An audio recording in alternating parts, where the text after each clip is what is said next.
mendengarkan sebuah cerita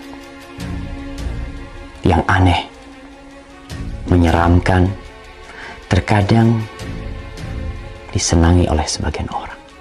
Ya, dia ambil petikan-petikan. Sekarang peneliti sudah menyebutkan ada meteor yang sangat dahsyat, sangat besar, lebih besar dari bumi. Sekarang menuju ke bumi. Ini kalau terjadi, maka dari sini terjadi arah nanti asap segala macam.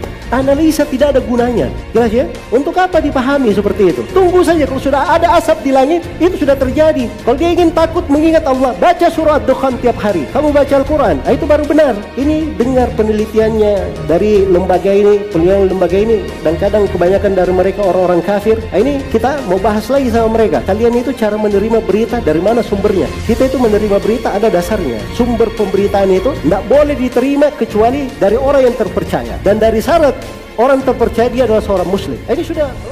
Tapi bagaimana kalau ternyata cerita yang disampaikan adalah bohong dan dusta? Kata beliau, Imam Mahdi dijaga oleh Islam di Arab. Apa itu benar? Terus 2010 akan terjadi perang dunia ketiga, 2020 perang dunia ketiga, karena Ka'bah kan ada 4 sudut, yang Hajar Aswad mengarah ke Wamena, dan sudut yang lain sudah berdarah-darah. Berarti tahun depan saatnya Indonesia akan berdarah-darah. Apakah itu, Nur? Antum masih dengar dukun berbicara? Dukun ini orang, Pak. Hadis maudhu adalah palsu. Kalau hadis dhaif, dilihat dhaifnya apa sebabnya, karena dustanya perawi atau dan sebagainya. Lalu bagaimana pula kalau ternyata cerita tersebut disandarkan kepada Nabi alaihi salatu wassalam, padahal Nabi tidak pernah mengucapkan? Bahaya menyampaikan hadis palsu. Hadis palsu adalah bentuk kedustaan dengan mengatasnamakan Nabi. Berdusta atas nama Nabi SAW termasuk dosa besar yang paling besar. Bahkan pelakunya bisa terjerumus dalam kekafiran. Rasulullah SAW pernah bersabda yang artinya, sesungguhnya berdusta atas namaku tidaklah sama dengan berdusta mengatasnamakan selainku.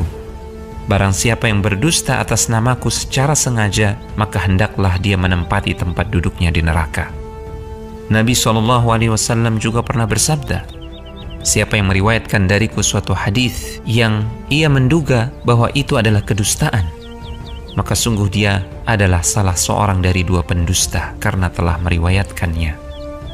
Pembahasan ini bermaksud menunjukkan bahwa menyebarkan atau menyampaikan hadis-hadis palsu yang tidak bisa dipertanggungjawabkan asal-usulnya dari Nabi SAW merupakan perkara yang diharamkan.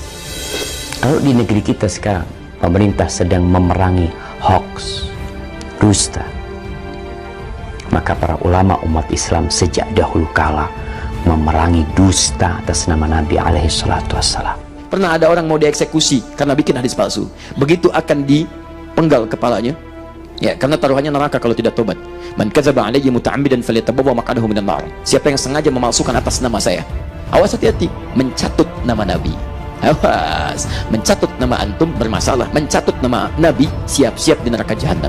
Orang yang mencatut nama Nabi seperti orang pesan kapling di neraka jahanam, kata Nabi. Yang menceritakan tentang bakal terjadi sesuatu yang mengerikan apabila pertengahan Ramadan itu tepat pada hari Jumat. Dengan semangat dia membacakannya, membuat orang yang menontonnya akan tertarik dan mungkin percaya. Dan memang dusta apabila diulang-ulang, disebarkan, terkadang bisa menjadi sesuatu yang diyakini oleh manusia kebenarannya, padahal itu hoax. Selanjutnya, polisi masih memantau kabar pindahnya puluhan warga Ponorogo ke Malang akibat isu kiamat. Sementara itu, Bupati Ponorogo langsung menurunkan tim untuk memberikan pemahaman kepada jemaah yang belum sempat berangkat ke Malang.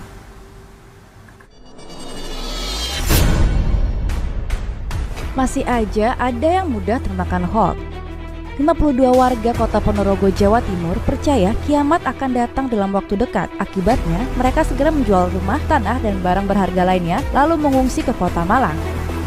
Isu ini bermula dari seorang pria berumur 48 tahun bernama Katimun. Di tahun 2008, Katimun memutuskan pulang kampung ke kota Ponorogo setelah 18 tahun menuntut ilmu di pondok pesantren Miftahul Falahil Muqtadin, Malang. Karena kiamat sudah dekat, jamaah diminta menjual seluruh aset berharganya dan hasilnya diberikan kepada pondok pesantren di Malang. Selain itu, mereka juga harus salat 5 waktu di masjid pondok tersebut. Yang kedua, diramalkan Ramadan tahun ini akan ada perang. Oleh karena itu, jamaah diminta membeli pedang seharga 1 juta rupiah. Jika tidak membeli, maka mereka harus menyiapkan senjata di rumah. Mereka juga diminta untuk berlindung di pondok. Ketiga, akan ada kemarau panjang selama 3 tahun, mulai dari tahun 2019 hingga 2021. Untuk mempersiapkan kemarau, jamaah harus menyetor gabah 500 kg per orang. Gus Romli mengaku ia hanya menyampaikan 10 tanda kiamat yang tertulis di Al-Quran. Salah satunya adalah meteor jatuh yang ia yakini akan datang pada bulan Ramadan ini. Oleh karena itu, dalam salah satu ajarannya, jamaah diwajibkan membeli gabah. Hal itu dilakukan untuk persiapan pasca meteor jatuh. Bupati Ponorogo, Ipong, telah meminta Gubernur Jawa Timur dan MUI untuk segera turun tangan menindak peristiwa ini. Kata Nabi SAW, akan muncul para pendusta-pendusta, para dajjal-dajjal di akhir zaman. Mereka akan membawa ucapan-ucapan, perkataan-perkataan yang kalian tidak pernah mendengarnya. Bahkan nenek-nenek moyang kalian gak pernah mendengar tentang hal itu. Dan tidak boleh berdalilkan dengan hadits lemah di pembahasan ini. Sebab ini pembahasan gaib, pembahasan akidah. Misalnya ada yang berkata ketika dukhan itu keluar, dukhan itu asap itu 40 hari 40 malam. Tanya, dalilnya apa? Mana nasnya? Dalam Al-Quran tidak disebut waktu. Kalau ada hadits, bawakan haditsnya. Kalau Imam Mahdi keluar, muncul, yang pertama kali diperangi bukan Amerika, bukan Rusia. Yang pertama kali diperangi bangsa Arab katanya. Aneh bin ajaib, subhanallah. Saya demi Allah kaget sekali dengar saya. Anehnya dia baca hadits di Sahih Muslim, Kitabul Fitan, innakum satakzauna jaziratul Arab. Sungguhnya kalian akan memerangi jaziratul Arab. Thumma satakzuna Rum. Kemudian kalian akan perangi nanti bangsa Romawi. Dia kasih deretan urutan. Dia pikirnya jaziratul Arab ya sekarang ini. Dia ini tidak mengerti bahwa ini hadits kata para ulama ini sudah terjadi. Ini kejadiannya Nabi SAW memerangi suku Arab, menyatukannya, dan itu sudah terjadi. Romawi dan Persia itu juga sudah terjadi, sudah ditaklukkan oleh kaum muslimin. Kejadian sudah berlalu. Kamu baru lahir sekarang tiba-tiba nafsirkan sembarangan. Dari mana asal kekeliruannya? Memahami bahasanya. Jadi dia pikir kalian akan memerangi seakan-akan ini diucapkan oleh Nabi untuk dia yang baru lahir kemarin.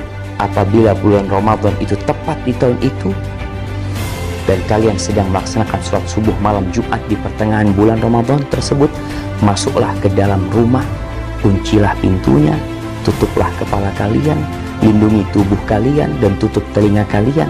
Apabila kalian merasakan suara dahsyat, bersyukurlah, sujud.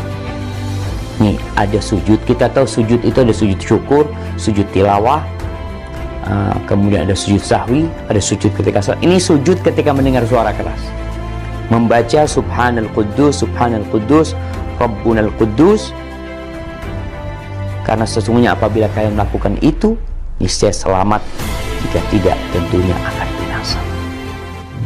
Ini cocok logi namanya. Antum tahu lagi yang ajib ya, anak pernah dengar, terdengar lah ya, terdengar di kita. Dia ini mengatakan bahwasanya Salafi Wahabi itu adalah bentukannya orang-orang Amerika, Yahudi. Mana? Kita yang memerangi Yahudi, kita yang memerangi apa? Amerika. Kok bisa-bisa dia katakan didikannya siapa? Amerika, Yahudi. Kemudian banyak orang jahil. Anak pastikan ini orang apa? Orang jahil. Kalau antum mau tes Al-Quran dia, kalau bisa dia tes hafal Al-Quran, Pak, bagus, antum menjadikan guru. Hadis Nabi, Pak, antum silakan tes dia Umdatul Ahkam, Bulughul Maram, tes lah. Arba'in Nawawi, kalau dia bisa bagus, kalau nggak bisa, Pak, ini bukan guru. Anak pastikan dia bukan guru. Menyebarkan hoax. Kita lihat sekarang bagaimana hukum hadis ini. Para ulama menjelaskan hadzal hadis munkar la yasih. Hadis ini munkar, tidak benar. Dan Ibnul Jauzi mengatakan hadis ini hadza haditsun maudhu. Hadis ini palsu atas nama Nabi alaihi salatu wassalam. Perawinya ada yang matruk, yang dituduh berdusta, jamaah. Ditinggalkan. Lalu kita meriwayatkannya, menceritakannya kepada umat, menyebarkannya atas nama Nabi alaihi salatu wassalam. Nabi bersabda, padahal Nabi tidak pernah menyabdakan hal itu. Ini ustadz-ustadz akhir zaman ini miskin di dalam bekal ilmu hadis. Baca hadisnya saja tidak tahu dari negeri anta beranta mana dia ditemukan. Kadang dia ambil dari sumber buku. Buku ini bukan rujukan di pembahasan takhrij. Sampai saking menyebarnya hadis palsu, itu kalau antum belajar mustalah hadis, ilmu tentang hadis, khususnya di sekitaran kita di Indonesia, itu dijelaskan oleh syekh-syekh kita. Saking mudahnya bikin hadis palsu, itu orang Jawa, orang Sunda bisa kolaborasi bikin hadis. Dan semua Arabnya, kaidahnya benar semua. Bahkan dipalsukan di akhir rawahu syaikhan. Syaikhan dalam ilmu hadis Al-Bukhari dan Muslim. Ada dua orang tua, syekh itu tua. Orang tua satu dari Sunda, kedua dari Jawa. Saking mudahnya bikin hadis, dia bikin Masya Allah qala. Ada maksudnya yang bagus misalnya, mengingatkan orang tentang hari kiamat, ingin menyadarkan manusia, melembutkan hati orang dengan menyebut tanda-tanda hari kiamat. Tapi jalannya keliru dan sangat keliru. Bersamaan dengan itu, kalau terjadi orang-orang niatnya baik dan jalan yang keliru, para ulama itu tidak ada yang berhenti terhadapnya, tidak menerangkan kekeliruannya. Bahkan mereka akan terangkan kekeliruannya, bukan karena orangnya, tapi ini masalah agama. Ini agama Allah harus diterangkan, karena itu bertentangan dengan apa? Bertentangan dengan agama. Akan ada yang mengawasi, mencatat. Tapi mungkin sebagian mengatakan, Ustadz kan boleh meriwayatkan hadis dhaif, kan ada ulama yang berpendapat seperti itu, kan ada khilaf di antara para ulama. Nah, Anda akan sebutkan para ulama yang membolehkan meriwayatkan hadis dhaif. Yang pertama, mereka mengatakan ini dalam fadailul a'mal, dalam fadilah beramal, bukan dalam menceritakan hal yang gaib, yang mana itu berkaitan dengan akidah seorang hamba nanti. Boleh mengamalkan hadis-hadis dhaif dalam fadailul a'mal dengan catatan 3. Yang pertama, hadisnya tidak terlalu dhaif kalau yang tadi palsu. Yang kedua, hadis ini masuk dalam kaidah umum. Yang ketiga, tidak boleh meyakini ketika mengamalkan bahwa itu dari Nabi SAW. Hanya orang ini hati-hati mengamalkannya. Maka hadis palsu, hadis yang dhaif sekali tidak boleh.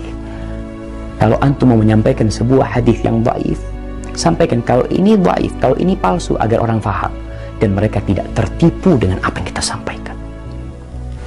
Barakallahu fikum.